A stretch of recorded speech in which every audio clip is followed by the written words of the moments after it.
500 साल आगे जा चुका। सहाबा भी गए, ताबईन भी गए, तबा ताबईन भी गए, खैरुल कुरून भी गया। और एक सल्जूकी खानदान है तुर्क, इनका बाप सल्जूक मुसलमान हुआ। महमूद गजनवी और सल्जूक का दौर एक है। सल्जूक की औलाद में एक बादशाह है अलप अरसलान। अल्लाह ने इसके जरिए से अपने दीन को इज्जत बख्श और अहले ईमान को इज्जत बख्शी।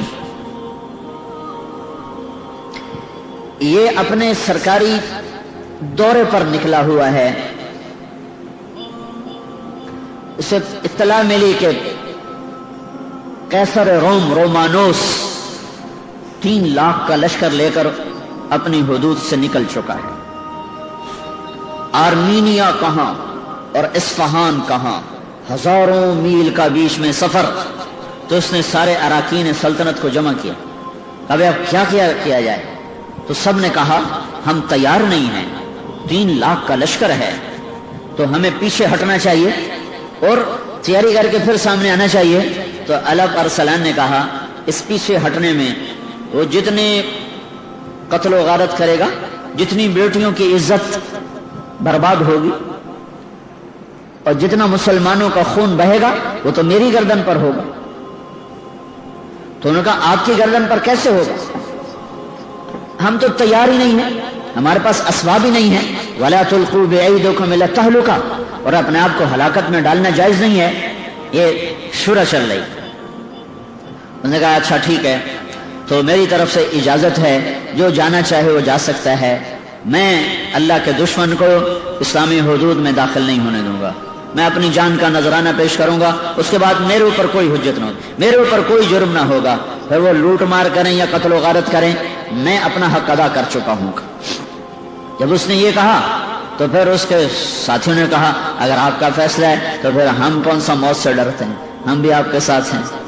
तो उसने, उसका बेटा मलिक शाह उसके साथ था, उसकी उम्र थी उस वक्त कोई 12 बरस। तो उसने वसीयतनामा लिखवाया कि मुमकिन है इस जंग में मैं शहीद हो जाऊं, तो मेरे बाद मेरा बेटा मलिक शाह मेरी जगह हुक्मरान होगा और निजामुल मुल्क ये इसका वजीर होगा।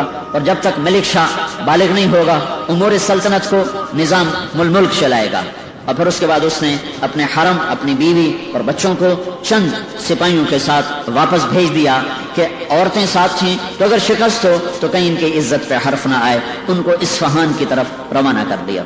और रोमानोस 3 लाख के लश्कर के साथ मैदान में उतरा। और ये कितने थे? 12,000। ये दुनिया की अजब जंग लड़ी गई है।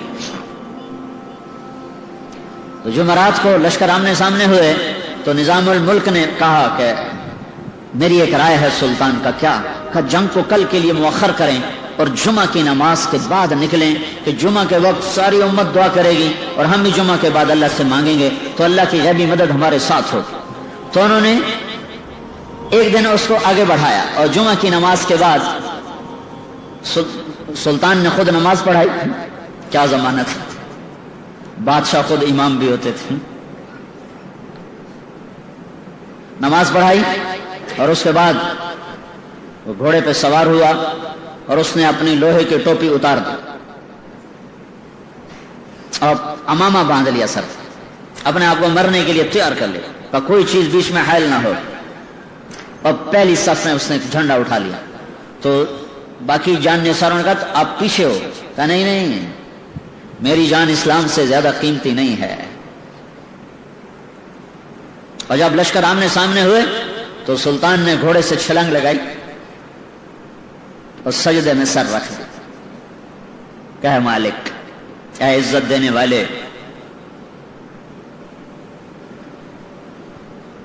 ऐ हर चीज के बादशाह, आज हमारी इज्जत भी तेरे हाथ में है, जिल्लत भी तेरे हाथ में। तू जिसके साथ होता है वही फतह पाता है, तू जिसको छोड़ देता है वही नाकाम होता है। किल्लत और कसरत तेरे दरबार की चीज ही कोई नहीं। कम मिन फ़िअतिन क़लीलतिन ग़लबत फ़िअतन कसीरतन बिइज़्निल्लाह। और सजदे में सर रख के वो रोया है। अब फिर उसने कहा मैं सुल्तान नहीं हूं, मैं एक सिपाही हूं, मैं मारा जाऊं तो मेरी वजह से भागना नहीं, आखिर तक लड़ते रहना और मरते रहना, ताकि हम अल्लाह के दरबार में सुरखरू होकर पहुंचे। जमीन और आसमान अश अश पुकार उठे دنیا نے عجب نظارے دیکھے، جرأت کے، دلیری کے، جان نثاری کے، اللہ پر مر مٹنے کے، اللہ اس کے رسول کے عشق و محبت کے۔ عاشق ہویں عشق کماویں، دل رکھیں وانگ پہاڑاں ہو، سہ سہ بدیاں ہزار علامیں، کر جانے باغ بہاراں ہو، منصور جائے چک سولے جتے، جڑے واقف کل اسراراں ہو، سجدیں سر چائیں نہ باہو، توڑے کافر کہن ہزاراں ہو، عاشق سوئی حقیقی جڑا، قتل معشوق دے مننے، سر نو جوڑے تے مکھ نہ موڑے، بھمیں 100 تلواراں کھنے، سچا عشق حسین دا باہو، سر دتے تے راز نہ بھنے۔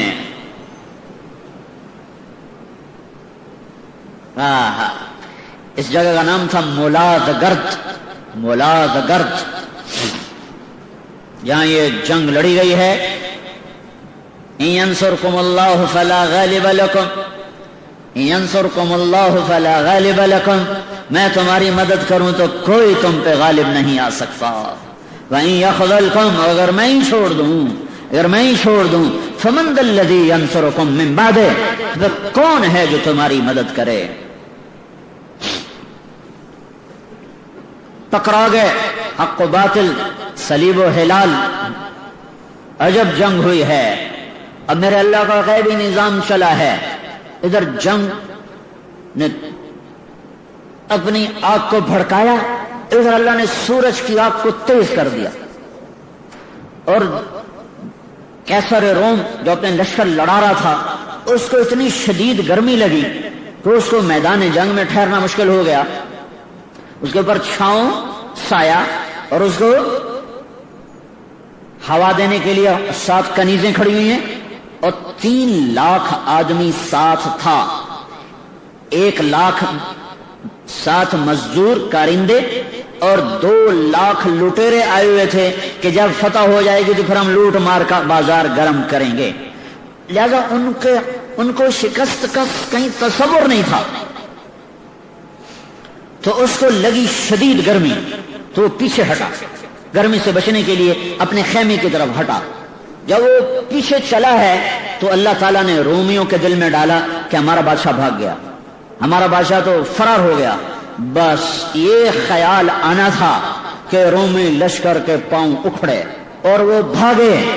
12,000 3 لاکھ سے کہاں تک ٹکر لے سکتے تھے، ایک ایک کر کے شہید ہو جانا تھا، لیکن مکروا مکرا ومکرنا مکرا ان ینصرکم اللہ فلا غالب لکم۔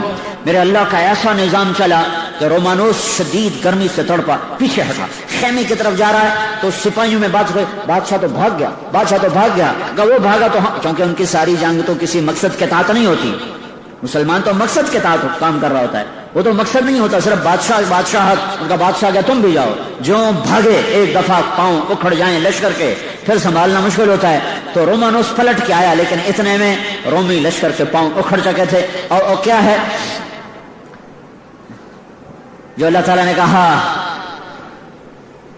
سألقی فی قلوب الذین کفروا الرعب، کہ تم جاؤ میں ان کے دلوں میں رعب ڈال دوں گا۔ اللہ نے ایسا خوف ڈالا اور ایسا رعب ڈالا کہ 3 لاکھ آدمی دوپہر تک، عصر تک، جمعے کے بعد تو جنگ شروع ہوئی، عصر تک نہیں ٹک سکے اور بھاگے، اور ہر ایک دوسرے سے آگے بھاگنے کی کوشش کر رہا تھا۔ سارے مسلمان حیران پریشان ہو کے دیکھ رہے تھے کہ یہ کیوں بھاگ پڑے، یہ کس لیے بھاگ پڑے۔ اور بس میرے رب کا نظام حرکت میں آیا اور رومانوس پکڑا گیا، قیدی ہو کے آیا۔ جب سلطان کے سامنے پیش کیا گیا تو اللہ پر سلام نے پوچھا، اگر میں گرفتار ہوتا تو تو میرے ساتھ کیا کرتا؟ کہ میں تمہیں انتہائی ذلیل کرتا اور میں تمہیں ذلت کی مار دیتا۔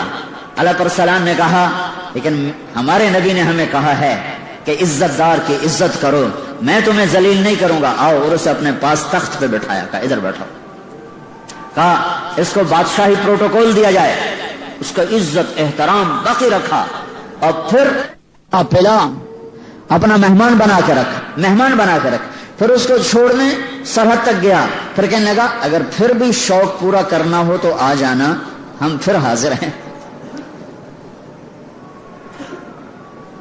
اس نے کہا میں بھی پھر حلال کا نہیں ہوں، اگر میں تیرے جیسے